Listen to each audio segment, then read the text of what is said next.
Principles میں پھر سے آپ کو ریپیٹ کرتا ہوں کیونکہ یہ کبھی 26 سال یہ پرنسپل چینج نہیں ہوئے میرے. ایاک نعبد و ایاک نستعین، خودداری، تحریک کا نام انصاف، اور پھر فلاحی ریاست اور انسانیت. یہ 3 پرنسپلز تھے جو جب سے میں نے یہ پارٹی شروع کی ان 3 پرنسپلز پہ میں چلا ہوں. تو میں 2 کے اوپر آج بات کرنا چاہتا ہوں خاص طور پہ. ایک ہے خودداری اور دوسری انصاف. جو سپریم کورٹ کا فیصلہ آیا مایوسی ہوئی مجھے، لیکن میں یہ واضح کر دوں کہ سپریم کورٹ اور پاکستان کی عدلیہ کی میں عزت کرتا ہوں. میں نے ایک ہی دفعہ جیل گزاری ہے اور وہ آزاد عدلیہ کی تحریک کے اندر میں جیل میں گیا، کیونکہ یہ میرا ایمان ہے کہ جب تک ایک ملک کے اندر انصاف نہیں ہوتا، کوئی بھی مہذب معاشرہ اس کی بنیاد انصاف پہ ہوتی ہے، اور جو انصاف کے گارڈین ہوتے ہیں وہ آپ کی عدلیہ ہوتی ہے. تو میں یہ کہتے ہوئے مجھے افسوس ہوا، اور افسوس کیوں ہوا میں یہ اپنی قوم کے سامنے واضح کر دوں. جو بھی عدلیہ کا فیصلہ ہم ایکسیپٹ کرتے ہیں، افسوس اس لیے ہوا کہ جو ڈپٹی اسپیکر نے جو اسمبلی پروگ کی تھی اس کی وجہ کیا تھی؟ اس کی وجہ یہ تھی آرٹیکل 5، یعنی کہ بیرونی مداخلت ہوئی تھی پاکستان کے عدم اعتماد پہ. تو میں یہ چاہتا تھا کہ سپریم کورٹ کم از کم اس کو دیکھتا تو صحیح. یہ بڑا سیریس الزام ہے کہ ایک باہر سے ملک آپ کے اندر ایک پوری سازش کر کے ایک گورنمنٹ کو اس کے خلاف سازش کر کے اس کو گراتا ہے. تو اس کے یہ اتنا سیریس ایلیگیشن تھی کہ میں چاہتا تھا کہ اس کی کوئی پروب ہو. کم از کم سپریم کورٹ وہ جو مراسلہ ہے، جو ڈاکیومنٹ ہے، کم از کم اس کو بلا کے دیکھ تو لیتا کہ کیا یہ جو ہم کہہ رہے ہیں کہ اتنی بڑی سازش ہے اور رجیم چینج کی کوشش ہے، کیا ہم سچ بول رہے ہیں یا نہیں بول رہے ہیں. تو مجھے تھوڑی سی مایوسی ہوئی کیونکہ یہ اتنا بڑا ایشو ہے اور اس کے اوپر کوئی سپریم کورٹ میں بات نہیں ہوئی. اور دوسرا مجھے افسوس یہ ہوا کہ اتنی جلدی جتنا فیصلہ آیا، جو 63A یعنی کہ جو کھلے عام ہارس ٹریڈنگ ہو رہی ہے، پولیٹیشنز کے ضمیر خریدے جا رہے ہیں، بھیڑ بکریوں کی طرح ان کو بند کیا جا رہا ہے ہوٹلز میں اور ان کی قیمتیں لگائی جا رہی ہیں. سوشل میڈیا کا زمانہ ہے، بچے کو پتہ ہے اب کس قیمت کے اوپر اپنے ضمیر بیچ رہے ہیں. کون سی جمہوریت ہے یہ؟ کون سی دنیا کی جمہوریت میں اس چیز کی اجازت دی جاتی ہے؟ اور جو سب سے بڑا انصاف کا فورم ہے عدلیہ، اس سے ہم ایکسپیکٹ کرتے تھے کہ کم از کم اس کے اوپر اور کچھ نہیں تو سو موٹو ایکشن لے، کیونکہ یہ تو ایک مذاق بن گیا ہے پاکستان کی ڈیموکریسی کا. کیونکہ یہ تو کہیں اتنے کھلے عام تو میرے خیال میں بنانا ریپبلکس میں بھی نہیں سیاستدان نہیں بکتے جو یہ بک رہے تھے اور بک رہے ہیں. اور وہ دیکھیں ابھی جو پنجاب میں ہو رہا ہے، کبھی وہ اواری کے اندر لوگ بند ہیں جناب، ان کو نکل رہا ہے گارڈز. تو یہ تو کوئی جمہوریت نہیں ہے. لیکن اس سے جو سب سے تکلیف دہ چیز ہے کہ دیکھیں ایک قوم جس کی 60% سے زیادہ آبادی 30 سال کی عمر سے کم ہے، یہ ہماری یوتھ ہے، یہ ہمارا فیوچر ہے. اور فیوچر کو آپ اگر گائیڈ نہیں کریں گے، ان کی تربیت نہیں کریں گے، ان کی اخلاقیات کو اٹھائیں گے نہیں، اس طرح کی چیزیں کریں گے، تو وہ بھی یہ سمجھیں گے کہ اگر ملک کے جو لیڈرشپ ہے، یہ ریپرزینٹیٹیوز ہیں، یہ اگر رشوت دے کے لوگوں کو خرید رہے ہیں، کوئی بک رہا ہے کوئی خرید رہا ہے، تو ان کی ہم کیا مثال پیدا کر رہے ہیں؟ یعنی یہ کس طرف جا رہا ہے پاکستان. اور یہ پہلے بھی یہی شریف برادران نے شروع کی تھی چانگا مانگا، آج سے کوئی 30-32 سال پہلے. یہ تب شروع ہوا تھا یہ بھیڑ بکریوں کی طرح سیاستدان کو خریدنا، اور تب سے سیاست اور نیچے گئی ہے کہ جیسے لوگوں کو یہ پتہ چلا کہ یہ بک رہے ہیں، لوگوں سے ووٹ لے کے آ رہے ہیں کہ ہم آپ کی بڑی خدمت کریں گے، وہاں جا کے لوگوں کی ووٹ لے کے اپنے ضمیر بیچ رہے ہیں. اور پھر ریزروڈ سیٹس والے بک رہے ہیں. ریزروڈ سیٹس تو ایک تحفہ دیتی ہے ایک پارٹی کسی کو. وہ بکے ہوئے ہیں، وہ کھلے عام بک کے اور وہ دوسری طرف گئے ہوئے ہیں. تو میں صرف ایک اب ایز اے پاکستانی بات کر رہا ہوں کہ جو ایک خواب دیکھتا تھا اور شروع سے کہ ایک بڑا ہمارا عظیم ملک بنے گا، اور میری یہ کبھی خواب نہیں گئی میرے سے، میرا یہ بلیف ہے کہ اس ملک نے بڑا ایک عظیم ملک بننا ہے، اور یہ ایک سٹرگل ہے اس طرف جانے کے لیے.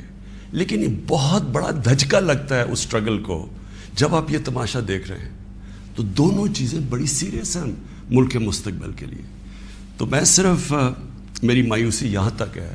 ہم نے عدلیہ کا فیصلہ تسلیم کیا، لیکن میں اس میں ضرور مایوس ہوں کہ اوپنلی جب یہ چیزیں ہو رہی ہیں پاکستان میں، اس کے لیے کوئی سیریسنس نہیں ہے. یعنی جو بھی انصاف کے ادارے ہیں، جو ہمارے پبلک ہے، وہ یہ جب تماشا دیکھ رہی ہے تو میں ایکسپیکٹ کر رہا کہ کوئی بھی اس کے اوپر، جو میں اور میری زندگی کتنے 20 گرمیاں گزری ہیں انگلینڈ میں، اور کافی اور بھی میں نے ٹائم گزارا، دنیا ٹریول کرتا تھا. کرکٹ میں ساری دنیا میں گیا ہوں. میں نے کبھی اس طرح کی چیز کسی بھی ویسٹرن ڈیموکریسی کے اندر نہیں دیکھی، کبھی سنا بھی نہیں ہے. نہ کوئی سوچ سکتا ہے کسی کو خریدنے کا، نہ کوئی اپنے آپ کو اپنا ضمیر بیچنے کا سوچ سکتا ہے، کیونکہ معاشرہ اس کے خلاف کھڑا ہو جاتا ہے. جو میں نے اپنے لوگوں کو امر بالمعروف پہ بلایا تھا یہاں اسلام آباد میں، وہ اس لیے بلایا تھا کہ میں نے اپنی قوم کو یہ بتا رہا تھا آپ کی ذمہ داری ہے کہ جب آپ ایسی چیز دیکھتے ہیں، اگر آپ بدی کو کچھ نہیں کرتے، روکتے نہیں ہیں، وہ پھیل جاتی ہے معاشرے میں. وہاں جو میں نے دیکھا ہوا ہے ان معاشروں کے اندر جو مسلمان بھی نہیں ہیں، آپ یقین کریں جس طرح وہ امر بالمعروف پہ کھڑے ہوتے ہیں، میں تو کسی مسلمان معاشرے کو بھی اس طرح نہیں کھڑے ہوتے دیکھا. آپ ہمارے بیرون ملک پاکستانی ہیں، کبھی ان سے پوچھے تو صحیح کہ کس طرح وہ معاشرے اچھائی کے ساتھ کھڑے ہوتے ہیں، بدی کے خلاف ہوتے ہیں، حق کے اوپر کھڑے ہوتے ہیں، باطل کے خلاف کھڑا ہو جاتے ہیں، قوم کھڑی ہو جاتی ہے. جب برطانیہ میں 20 لاکھ لوگوں کے ساتھ میں نے بھی مارچ کی آج سے 20 سال پہلے عراق وار کے خلاف، تو برطانیہ کو فائدہ ہو رہا تھا عراق وار سے. وہ تیل کی جنگ تھی، لیکن لوگوں نے نکلے، انہوں نے کہا آپ بڑا غلط کر رہے ہیں، آپ جھوٹ بول رہے ہیں. تو قوم نکلی. یہ زندہ قوم کی نشانی ہے. تو میری آج اپنی قوم سے بھی یہ ہے کہ وہ، اور میں آپ کو بعد میں اس کے اوپر بھی آؤں گا جب میں اپنی تقریر ختم کروں گا کہ آگے ہم نے کرنا کیا ہے. لیکن میں اپنی قوم کو بھی کہتا ہوں کہ اگر آپ اس طرح کی چیز کہ ایک باہر سے سازش ہو کے گورنمنٹ گر رہی ہے اور وہ پلان کر کے پورا ایک پلاٹ ہے جس کے اوپر میں ابھی بعد میں بتاتا ہوں، تو یہ آپ نے اپنے آپ کو بچانا ہے. جو اپنے بچوں کا مستقبل بچانا چاہتا ہے اس ملک میں، آپ اگر اس کے خلاف نہیں کھڑے ہوں گے، کسی نے اور آ کے آپ کو نہیں بچانا. قوم کھڑی ہوتی ہے اس کے اوپر، یہ بدی کے خلاف. اب میں آتا ہوں جی، یہ جو مراسلہ ہے یہ کیا ہے. پہلے تو یہ سمجھیں اس کو ایک سائفر ایک ہوتا ہے. سائفر کا مطلب کیا ہے؟ سائفر یہ ہوتا ہے کہ ہماری جو ایمبیسیز ہوتی ہیں باہر، وہ فورن آفس کو ایک کوڈڈ میسج میں سیکرٹ میسیجنگ کرتی ہیں کہ جو بھی ان کی انٹریکشن دوسرے ملکوں میں ہو رہا ہوتا ہے. وکی لیکس کا آپ کو سنا ہوگا چند سال پہلے. وہ کیا تھا؟ وہ یہی تھا کہ امریکن ایمبیسیز جو اپنے سیکرٹ ڈاکیومنٹس بھیج رہی تھی، وہ کسی نے ان کو ایکسپوز کر کے وہ پبلک میں آ گئی. وہ وکی لیکس تھی. تو اسی طرح جو آپ کا یہ جو سائفر میسج آتی ہے، یہ ٹاپ سیکرٹ ہوتی ہے. کیوں نہیں میں وہ کاغذ پبلک میں دے سکتا؟ کیوں نہیں میں میڈیا کو دے سکتا؟ کیونکہ اس کے اوپر کوڈ ہوتی ہے، اور اگر ہم وہ سائفر پبلش کر دیں تو باہر کی دنیا کو پتہ چل جائے گا کہ پاکستان کی کوڈ کیا ہے. لہٰذا ہماری جتنی بھی سیکرٹ انفارمیشن ہے وہ ساری ایکسپوز ہو جائے گی. اس لیے میں یہ پبلک کو نہیں دے سکتا. لیکن آپ یقین کریں کہ اتنا میرا دل ہے کہ پبلک یہ خود اپنی آنکھوں سے دیکھے کہ یہ کیا تھا. اب میں آپ کو بتاتا ہوں یہ ہوا کیا. ہوا یہ کہ ہمارا امریکہ میں جو امبیسڈر تھا اس کی ایک ملاقات ہوئی امریکن آفیشل کے ساتھ. اب امریکن آفیشل جو تھا اس کی بس صرف میں تھوڑی سی بات آپ کو بتاتا ہوں کہ اس نے کہا کیا. اس نے پہلے کہا کہ جی عمران خان کو روس نہیں جانا چاہیے تھا. وہ بڑا اس نے کوشش کی امبیسڈر نے بتانے کے لیے کہ اس کی وجوہات ایک کنسنسس تھا، پہلے سے پلان بنا ہوا تھا، لیکن اس نے کہا نہیں، یہ صرف عمران خان نے فیصلہ کیا۔ پھر وہ جو کہتا، اور میں یہ چاہتا ہوں آپ قوم ذرا غور سے میری بات سنیں کہ اس نے کہا کیا۔ اس نے کہا کہ اگر آپ عمران خان کو یہ، اور اس نے کہا ابھی عدم اعتماد درج نہیں ہوا تھا پاکستان میں، اس سے پہلے یہ کہہ رہا ہے، یعنی اسے پتا تھا کہ عدم اعتماد آنے والی ہے۔ کہتا کہ اگر عمران خان اس میں سے بچ جاتا ہے عدم اعتماد سے، تو پاکستان کو بڑا مشکل یعنی کانسیکوینسز فیس کرنے پڑیں گے۔ تکبر دیکھیں کہ اگر عمران خان یعنی سٹنگ پرائم منسٹر اگر وہ نہیں ہٹتا اس میں سے تو پاکستان کو نقصان ہوگا۔ اور پھر کہتا لیکن اگر وہ ہار جاتا ہے تو پاکستان کو معاف کر دیا جائے گا۔ یعنی یہ بھی نہیں اس نے کہا کہ اگر وہ نہیں آتا تو جو بھی دوسرا آئے گا پہلے ہم دیکھیں گے وہ کیا کر رہا ہے پھر ہم اس کو معاف کریں گے۔ نہیں، اس نے کہا جو بھی آئے گا معاف کر دے گا، یعنی کہ اس کو پتا تھا کہ کس نے آنا ہے، کس نے اچکن سلوائی ہوئی ہے، کون تیاری میں بیٹھا ہوا ہے، اسے سب پتا تھا، تو اس کو معاف کر دیں گے۔ اب میں آج آپ کے سامنے جو میں اصل میں جو بات کرنا چاہتا ہوں وہ یہ ہے کہ دیکھیں ہم 22 کروڑ لوگ ہیں، 22 کروڑ لوگوں کے لیے کتنی توہین ہے کہ ایک حکم دے رہا ہے 22 کروڑ لوگوں کے الیکٹڈ سربراہ کو، وہ پتہ نہیں وہ کس کو حکم دے رہا ہے، کیونکہ میں تو چیف ایگزیکٹو ہوں، مجھے نہیں دے رہا، وہ کسی کو کہہ رہا ہے کہ اگر یہ آپ کا پرائم منسٹر بچ جاتا ہے تو آپ کو فیس کرنے پڑیں گے کانسیکوینسز۔ اور پھر کہتا ہے کہ اگر یہ ہٹ گیا تو معاف کر دیں گے ہم آپ کو۔ میں صرف آپ کو یہ کہنا چاہتا ہوں کہ میرے پاکستانیوں، اگر ہم نے اس طرح ہی زندگی گزارنی ہے تو ہم اپنے آپ سے سوال پوچھیں کہ ہم آزاد ہوئے کیوں تھے؟ ہم کیوں 23 مارچ کو سیلیبریٹ کرتے ہیں؟ ہم کیوں جناب 14 اگست کو بڑا جشن بناتے ہیں؟ اگر ہم نے اسی طرح رہنا ہے کہ باہر سے حکم آ رہا ہے کہ جی آپ نے اگر اس کو نہ ہٹایا، اور پھر ہوتا کیا کہ وہ شروع ہو جاتی ہے، ایک دم ہمارے لوگ جانے شروع ہو جاتے ہیں، ہمارے جو اپنی پارٹی کے ایک دم پتہ چلتا ہے جی، ان کو ایک دم پتہ چلا کہ وہ تو جی تحریک انصاف تو بڑی گورنمنٹ بہت ہی بری ہے جی، عمران خان کی ساری برائیاں ان کو پتہ چل جاتی ہیں، اور وہ سارے ادھر اور ان کو بند کرنا شروع کر دیتے ہیں سندھ ہاؤس میں، اور وہ سارے ایک دم سارا ڈرامہ شروع ہو جاتا ہے۔ میڈیا کے اندر بھی پیسہ چل رہا ہوتا ہے، میڈیا کی یعنی میڈیا کو بھی شرم نہیں آئی کہ ایک لوگ پارٹی کے ٹکٹ پہ الیکٹ ہو کے دوسری پارٹی میں جا رہے ہیں، سب کو پتا ہے پیسے لے، وہ بھی اس کی سپورٹ کر رہا ہے، بڑا جشن بنایا جا رہا ہے جی وہ گورنمنٹ گر رہی ہے، یعنی جس طرح کوئی بہت بڑا کارنامہ ہو گیا یہ۔ اور پھر ہمیں آہستہ آہستہ چیزیں پتہ چلنا شروع ہوتی ہیں۔ پتہ یہ چلتا ہے کہ ان کے ڈپلومیٹس، امریکہ کے ڈپلومیٹس ہمارے لوگوں سے مل رہے ہیں چند مہینے پہلے، میرے اپنے دو آ کے، ایک میرا کے پی کا منسٹر عاطف خان، وہ مجھے بتاتا ہے کہ ہماری شندانہ ہماری ایم این اے ہے، وہ کہتے جی ہمیں امریکن ایمبیسی میں بلا کے انہوں نے باقاعدہ کہا کہ یہ عدم اعتماد آنے لگی ہے عمران خان کے اوپر، اور ان سے بڑی لمبی یعنی چند مہینے پہلے ان کو پتا تھا کہ آ رہی ہے عدم اعتماد۔ تو آہستہ آہستہ پتہ چلا کہ یہ تو پورا پلان بنا ہوا تھا، تو یہ پوری اسکرپٹ چل رہی تھی یہاں۔ تو میں پھر اپنی قوم سے یہ کہنا چاہتا ہوں کہ دیکھیں یہ ضروری ہے ہم سب کے لیے فیصلہ کرنا کہ ہم کیا چاہتے ہیں۔ ہم ایک آزاد قوم بننا چاہتے ہیں، خوددار قوم بن کے رہنا چاہتے ہیں، یا اس طرح کے غلام چاہتے ہیں؟ اور کس طرح کے غلام؟ کیوں ان کو پتا تھا کہ جناب شیروانی سلائی ہوئی ہے شہباز شریف نے؟ اس نے باقاعدہ میسیجنگ کی، اس نے کہا جناب بیگرز آر ناٹ چوزرز، ان کو میسج کہ جی جو مقروض ملک ہوتا ہے اس کو غلامی کرنی پڑتی ہے، بیگرز آر ناٹ چوزرز۔ وہ دوسرا ان کا منسٹر بھیجتا ہے جی ہم تو لائف سپورٹ مشین پہ ہیں، تو وہ تو جب امریکہ چاہے بند کر دے، یعنی ہم تو ہیں غلام۔ پہلے تو ان دونوں سے پوچھو کہ آپ 30 سال سے یہ ساری آپ کی پارٹیز حکومت میں تھیں، تو کس نے یہ لائف سپورٹ مشین اور یہ مقروض کیا ملک کو؟ یہ کیا 3.5 سال میں ہوا ہے؟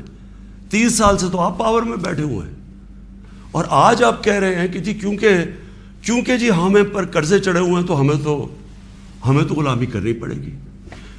مجھے یہ قوم کے سامنے میں رکھتا ہوں. دیکھیں مجھے تو مغرب باقی سب سے بہتر جانتی ہے.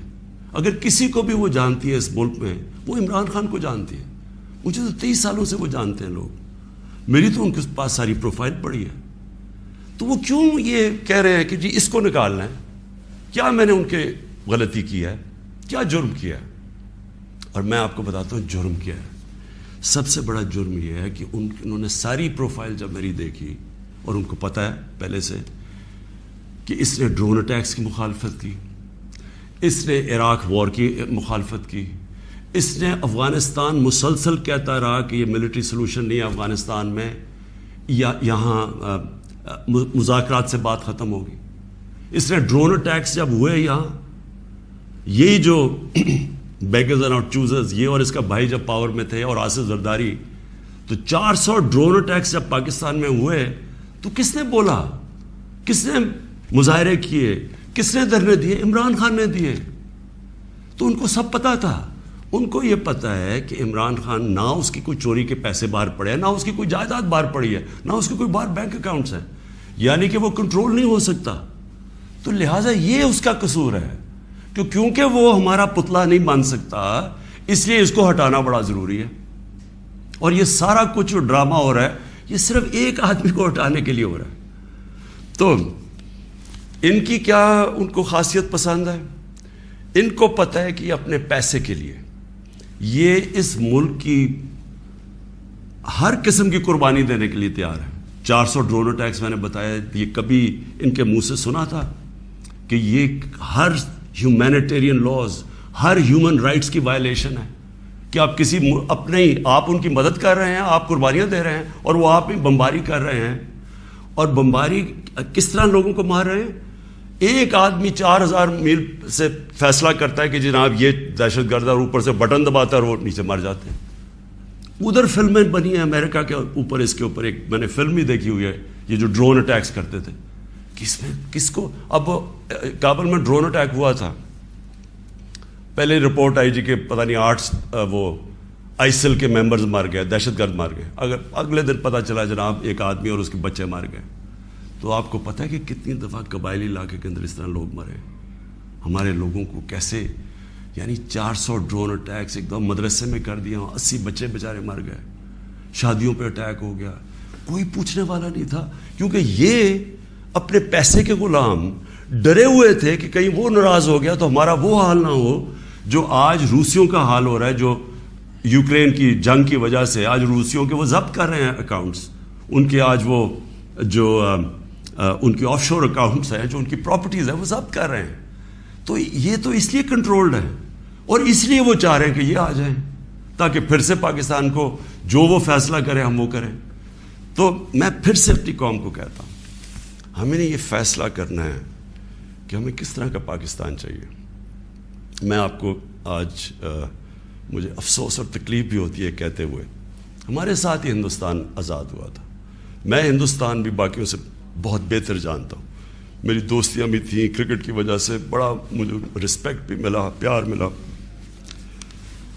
میں میری لوگوں سے وہاں واقفیت بھی بڑی ہے. مجھے بڑا افسوس ہے کہ یہ صرف ایک RSS کی آئیڈیالوجی کی وجہ سے اور یہ جو کشمیر میں انہوں نے کیا ہے اس کی وجہ سے ہمارے تعلقات نہیں ہیں. لیکن میں آپ کو یہ کہہ دوں کہ وہ ایک بڑے خوددار قوم ہے. کبھی کسی کی جرت نہیں ہے کہ وہاں اس طرح کی بات کریں. کسی سپر پاور کی جرت نہیں ہے کہ وہاں یہ بھی تصور کر دیں کہ جناب وہ یہی کہہ دیں کہ جناب اپنے فورن ریلیشن میں وہ کہیں جو ہم کہہ رہے ہیں. اب دیکھ رہے ہیں وہ روسیوں سے حالانکہ ساری سینکشنز لگی ہوئی ہیں وہ کہہ رہے ہیں جی ہم تیل امپورٹ کرتے ہیں, ہمارے لوگوں کی بہتری ہے. تو عمران خان کا بھی یہی پرابلم ہے.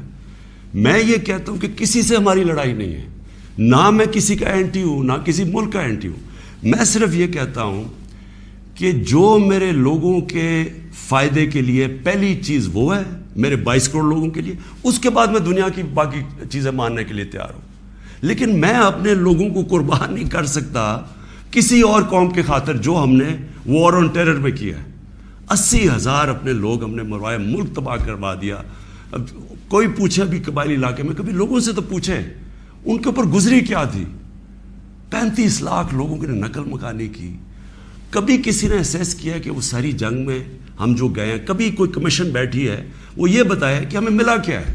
میں آپ کو بتاتا ہوں, ہمارے یہاں جو صاحب اقتدار ہیں وہ ڈالرز کے لیے میں آپ کو کہہ رہا ہوں ہمیں جنگوں کے اندر پھنسا دیتے ہیں. ہم جب سوویت یونین کے خلاف جو ہم فرنٹ لائن سٹیٹ بن گئے تھے, اگر ہم ڈالر امریکہ سے ایڈ لیے بغیر کرتے تو وہ بہت اچھی چیز تھی. ہم پھر اپنے بھائیوں کے لیے, افغانستان ان کی آزادی کے لیے ہم مدد کر رہے تھے. لیکن جب ہم کہہ رہے ہیں کہ جی یہ پینٹس ہے, ہمیں اتنے پیسے چاہیے, پیسے لے کے جب آپ کسی کے ساتھ شرکت کرتے ہیں وہ آپ کی عزت نہیں کرتے. جیسی وہ ہم افغانستان کا وہ روسی جب وہاں سے گئے 2 سال کے بعد پاکستان کے اوپر سینکشنز لگ گئی. کسی نے نہیں پرواہ کی کہ ہم نے کتنی قربانی دی. 5 لاکھ ریفیوجی, 5 ملین 50 لاکھ پاکستان میں ریفیوجیز تھے. کلیشنکوف, سیکٹیرین ٹیررزم, وہ سارا اس کے کسی نے نہیں اپریشیٹ کیا کہ جی پاکستان, بلکہ انہوں نے سینکشن لگا دی کیونکہ وہ ہم تو پیسے دے رہے ہیں, اس لیے کوئی پرواہ نہیں. وہ پھر 9/11 آیا, پھر ہم ان کے ساتھ چلے گئے اور پھر ہم نے کہا جی ہاں ہم بڑی کوئی جنگ لڑ رہے ہیں. پہلے ہم فورن آکوپیشن کے خلاف جنگ لڑ رہے تھے, اب ہم کہہ رہے ہیں کہ جو فورن آکوپیشن ہے اس کے خلاف جو لڑتا ہے وہ دہشت گرد ہے. اپنے ملک کو تو کتنی پاکستانوں کی ذلت ملی ہمیں اس میں. کبھی آپ اینالائز کریں کہ اس سے ہمیں فائدہ کیا ہوا, نقصان کیا ہوا. مجھے پتہ ہے کیا نقصان ہوا, اور مجھے پتہ ہے کہ ہمیں اسے کوئی فائدہ بھی نہیں اور اپریشیٹ بھی نہیں ہوا ہے, بلکہ وہاں بھی ذلت اٹھانی پڑی. تو میرا پوائنٹ یہ ہے کہ اس ملک نے کبھی یہ فیصلہ کرنا ہے کہ ہماری فورن پالیسی جب تک ہمارے لوگوں کی بہتری کے لیے نہیں ہوگی, ہم نے کوئی قسم کی فورن پالیسی نہیں بنانی. کیونکہ اب ہماری 22 کروڑ لوگ ہیں, ہمیں سب سے زیادہ کوشش کرنی ہے کہ کیسے ہم نے اپنے لوگوں کو غربت سے نکالنا ہے. وہ غربت سے ہم تب نکالیں گے جب ہم کسی کانفلکٹ کا حصہ نہ بنیں, جب ہم امن میں شرکت کریں لیکن جنگ میں کسی کے ساتھ شرکت نہ کریں. اگر کوئی کہے بیسس چاہیے تو نہیں ہم بیسس دے سکتے, کیونکہ ہم پہلے مار کھا چکے ہیں اس میں. اس لیے وہ مجھے افسوس سے کہنا پڑتا ہے کہ ان کو وہ لوگ پسند ہیں جو کہ ان کی ہر بات مانیں گے, جو کہیں گے کہ بیگرز آر ناٹ چوزرز, جو کہیں گے کہ جی پاکستان لائف سپورٹ مشین پہ تو مدد کرو. ان کو اس طرح کے لوگ چاہیے, یعنی جو پہلے سے ہی گرے ہوئے ہوں گے. وہ کہتے ہیں نا وہ طفل کیا گرے جو گھٹنوں کے بل چلے, جو گھٹنوں کے اوپر بیٹھے وہ ان کو پسند ہے. لیکن میں اپنی یوتھ سے آج کہنا چاہتا ہوں کہ دیکھیں, آپ کا مستقبل آپ کے ہاتھ میں ہے, ملک کی ساورنٹی آپ کے ہاتھ میں ہے. اپنی جمہوریت کو, اس کی حفاظت کون کرتا ہے؟ کوئی فوج نہیں کر سکتی جمہوریت کی حفاظت, کوئی باہر سے فورن پاور نہیں کر سکتی. قوم اپنی جمہوریت کی حفاظت کرتی ہے, قوم اپنی ساورنٹی کی حفاظت کرتی ہے. یہ جو ہماری ساورنٹی کے اوپر اٹیک ہوا ہے, میں آج آپ کو کہہ رہا ہوں, آج آپ اس کے اوپر سٹینڈ نہیں لیں گے, آگے سے یہ ہوا کرے گا کہ جو بھی آئے گا نا پاور میں, جو بھی آئے گا وہ پھر سب سے پہلے دیکھے گا کہ جی آپ کو کوئی سپر پاور تو ناراض نہیں ہو رہی, اور وہ پھر وہی کرے گا جو وہ چاہیں گے, کیونکہ اس کو ڈر ہوگا کہ انہوں نے 5, 10, 15 ارب روپیہ خرچ کرنا اور میری کرسی الٹا دینی ہے. اور وہ انہیں اپنی پاور بچانے کے لیے پھر وہ سارے, جس طرح یہ ہیں کہ بیگرز آر ناٹ چوزرز, اسی طرح کے لوگ آئیں گے. کوئی بھی جب تک قوم اپنی لیڈرشپ کے ساتھ نہیں کھڑی ہوگی اور قوم نہیں کہے گی کہ ہم اپنے ملک کو ایک آزاد ملک دیکھنا چاہتے ہیں, ہماری فورن پالیسی ساورن ہونا چاہیے, ہم اپنے ملک کے مفادات کے لیے, اپنی قوم کے لیے, ہمارے جو لوگ ہیں 22 کروڑ لوگ, ان کے فائدے کے لیے فورن پالیسی بنے گی. اور وہ فورن پالیسی وہ ہے جو ہم سب سے اچھے تعلقات رکھیں.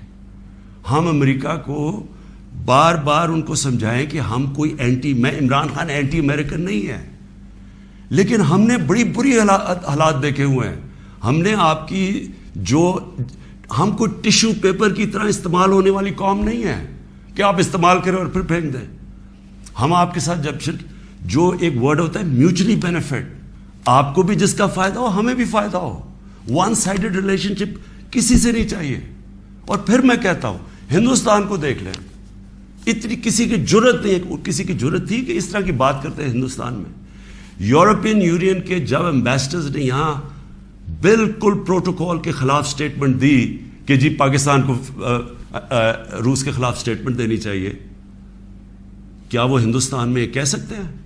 کیا ان کی جرت ہے ہندوستان میں ایسی سٹیٹمنٹ دیتے ہوئے؟ کیونکہ ہندوستان ایک ساورن ملک ہے اور ہم ساتھ ہی آزاد ہوئے تھے. تو میری اپنی قوم سے یہ ہے کہ دیکھیں, آپ نے اپنی ساورنٹی کو پروٹیکٹ کرنا ہے. اور میں نے آخر میں اپنی یوتھ سے جو میں بات کرنا چاہتا تھا کہ دیکھیں, میں تو یہ امپورٹڈ گورنمنٹ کو بالکل تسلیم نہیں کروں گا. میں نکلوں گا اپنی قوم کے اندر. میں تو ہمیشہ میری تو کوئی باپ پالیٹکس میں نہیں تھا, میرا کوئی رشتہ دار یا کوئی میں پولیٹیکل فیملی سے تو تھا نہیں.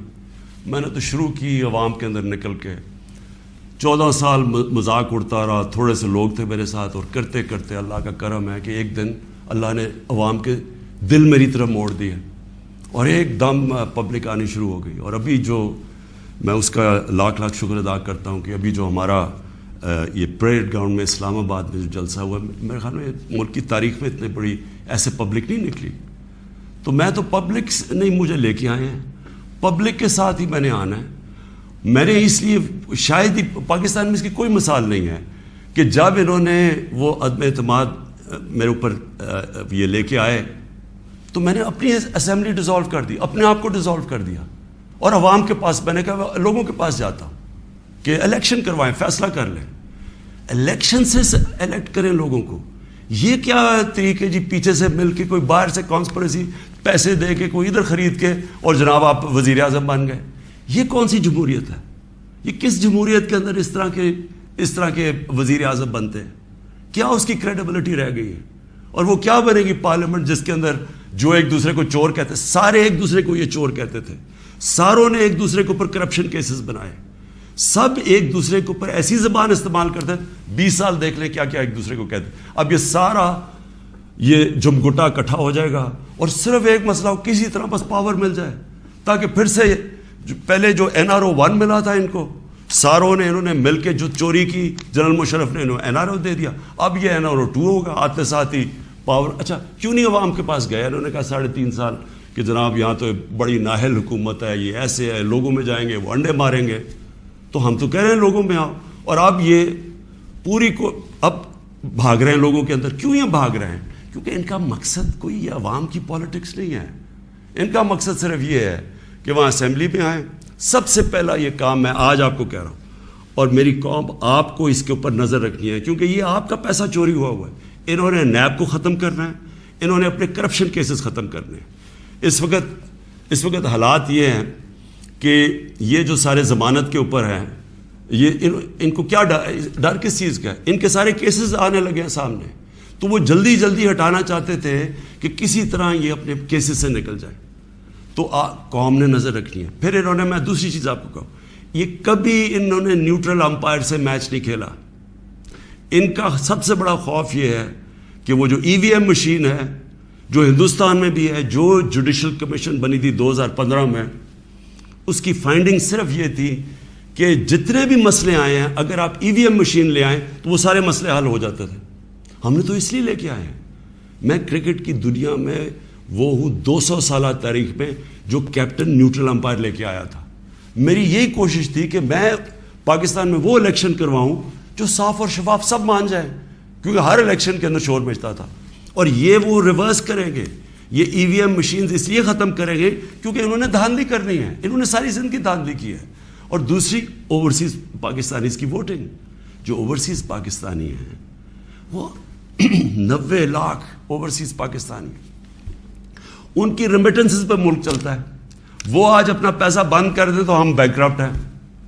وہ جو بیچارہ پاکستانی باہر بیٹھا ہوا ہے, کیا آپ کیوں نہیں ان کو ووٹنگ رائٹ دینا چاہتے؟ ان کے لیے ہم نے آئی ووٹنگ لے کے آئے تھے, ٹیکنالوجی کا استعمال, تو انہوں نے وہ ختم کرنی ہے.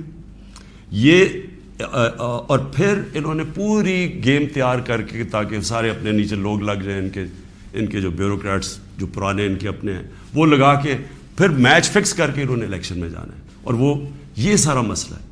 اگر یہ ڈیموکریٹس ہیں اور ان کو واقعی جمہوریت کی فکر ہے تو الیکشن اناؤنس کریں. آپ کہہ رہے ہیں نا کہ اب آپ بڑے پاپولر ہیں تو آئے الیکشن اناؤنس کریں, میدان میں آ جائے, دیکھیں پبلک کس کو ووٹ دیتی ہے. تو میں اپنی قوم کو آخر میں, میری زندگی سٹرگل ہے, کسی نے اتنی لمبی سٹرگل نہیں کی کہ کسی نے 22 سال اپنی زندگی کے نہیں گزارے سٹرگل کر کے آخر میں کامیاب ہونا. تو میں تو سٹرگل کے اوپر یوزڈ ہوں, میں تو اب ایک سٹرگل کے لیے تیار ہو گیا ہوں. میں نے تو اب پبلک میں نکلنا ہے اور میں نے سٹرگل کرنی ہے. میں آج اپنی ساری قوم کو کہہ رہا ہوں, یہ امپورٹڈ حکومت جو لانے کی کوشش ہو رہی ہے, پرسوں سنڈے کو آپ نے سب نے عشاء کے بعد آپ نے سب نے نکلنا ہے اور ایک زندہ قوم کی طرح احتجاج کرنا ہے, پرامن احتجاج کرنا ہے. میں پھر سے کہتا ہوں, کبھی بھی آپ نے احتجاج میں توڑ پھوڑ اور کچھ تصادم نہیں کرنا, پرامن احتجاج. لیکن آپ نے بتانا ہے کہ دیکھیں آپ نے اپنی فیوچر کو کی حفاظت کرنی ہے, آپ نے اپنی جمہوریت, اپنی ساورنٹی کی حفاظت کرنی ہے, اپنی آزادی کی حفاظت کرنی ہے. یہ جو باہر سے امپورٹ کر کے سازش کر کے اور ضمیر خرید کے یہ ڈرامہ جو ہو رہا ہے, آپ نے اس کی پروٹیسٹ کرنا ہے. یہ آپ کا فرض ہے. ایک زندہ قوم امر بالمعروف پہ کھڑی ہوتی ہے, اس سے قوم ایک زندہ قوم کا پتہ چلتا ہے لوگوں کو. اور میں یہ بھی کہہ دوں آخر میں کہ جو تاریخ ہے وہ کبھی کسی کو معاف نہیں کرتی. کون کیا رول پلے کر رہا ہے, تاریخ میں ہمیشہ یہ چیزیں سامنے آ جاتی ہیں. کون سے سپریم کورٹ کے فیصلے اچھے اور کون سے اس ملک کے لیے نقصان دہ, یہ ساری آپ تاریخ اٹھا کے دیکھ لیں, سامنے آ جاتی. تاریخ کبھی کسی کو معاف نہیں کرتی. لیکن ایک زندہ قوم ہمیشہ اپنے حقوق کے لیے کھڑی ہوتی ہے, اور ہمیشہ آپ کی سب سے بڑی کہ آپ نے یہ غلامی نہیں قبول کرنی. ایک آزاد قوم کی طرح آپ نے کھڑے ہونا ہے. ایاک نعبد و ایاک نستعین, لا الہ الا اللہ, کوئی خدا نہیں اللہ کے سوا. یہ نعروں پہ پاکستان بنا تھا, اس کے لیے قربانیاں دی تھی لوگوں نے. اس لیے قربانیاں نہیں دی تھی کہ کوئی باہر سے آ کے امپورٹڈ گورنمنٹ اوپر بٹھا دے اور ہم چپ کر کے تماشا دیکھتے رہیں. یہ اس لیے نہیں لوگوں کو, اس لیے وہ ہندوستان میں جو بیچارے مسلمانوں کے اوپر آج کل اتنے برے حالات ہیں, وہ انہوں نے بھی ووٹ دی تھی پاکستان کے لیے. انہوں نے اس لیے نہیں دی تھی کہ ہم آ کے ایک امپورٹڈ گورنمنٹ کے نیچے ہم بیٹھ جائیں اور ہم جی حضوری کریں اور ہم کہیں جی ہم تو بیگرز آر ناٹ چوزرز. اس لیے نہیں پاکستان بنا تھا. تو آپ نے وہ پاکستان کی خواب کے لیے پرسوں سب نے آپ نے نکلنا ہے, عشاء کے بعد پرامن احتجاج کرنا ہے. اور میں اب آپ کے ساتھ ہوں گا, میں آپ کے ساتھ پوری سٹرگل کروں گا. میں کسی صورت تسلیم نہیں کروں گا کہ کسی قسم کی امپورٹڈ گورنمنٹ اس ملک کے اوپر مسلط کی جائے. پاکستان پائندہ باد.